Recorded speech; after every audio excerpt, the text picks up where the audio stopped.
أفاد بلاغ صادر عن الديوان الملكي بإبعاد الملك محمد السادس وفقا لصلاحياته الدستورية الأمين العام لحزب العدالة والتنمية عبد الإله بن كيران عن رئاسة الحكومة وتعويضه بشخص بديل من حزب العدالة والتنمية أيضا يستقبلها لاحقا. زوجو يدير الوليدات وانا كنقولها لكم ورزق على الله.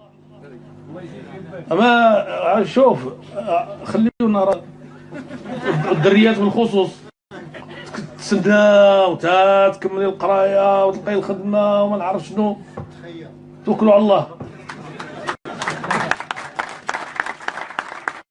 انا راه اول محاوله ديال الزواج درتها كان عندي 17 عام، ولكن هذيك ما نجحاتش.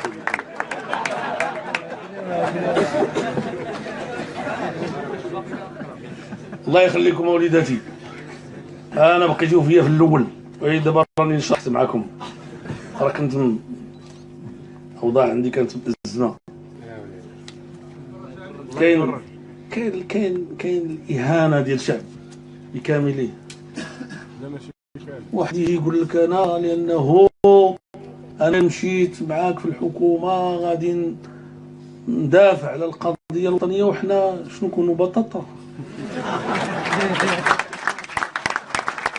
طيب اخويا، انت ملي غادي تدافع على القضيه الوطنيه ولا غادي تصلح الشؤون ديال البلاد وصلح غير الشؤون ديال الحزب ديالك.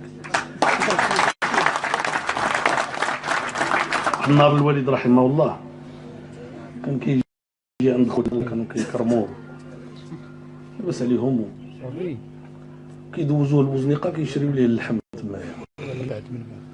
تيقول لهم الوالد تيقول لك من الجزار عطيهم هذاك الحوليه السيد، ما كيعطيهم نص حوليه ولا حوليه على حسب الامكانيات.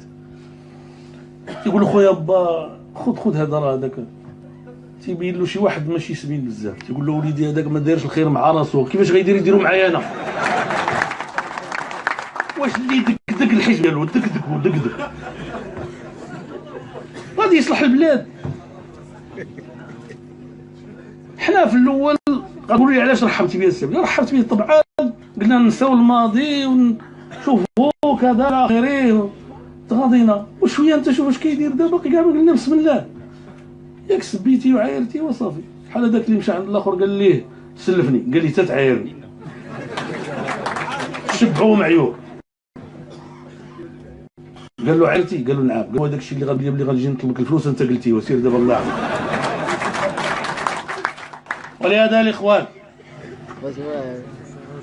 كون جبرت انا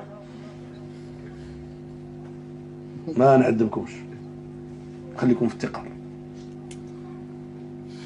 نجي نقول لكم وليداتي راه الطريق اللي شديتي راه ماشي سهله، العداله والتنميه ماشي سهل، وربما تخلصوا الثمن. ولاني كنقول علاش غنحرمكم. انا عشت في هذا الشيء الحمد لله،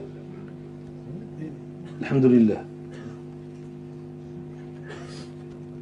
التماره بدات عندي من 72، 45 عام هذه، الحمد لله. إذا أعجبك الفيديو لا تنسى الإعجاب والتعليق،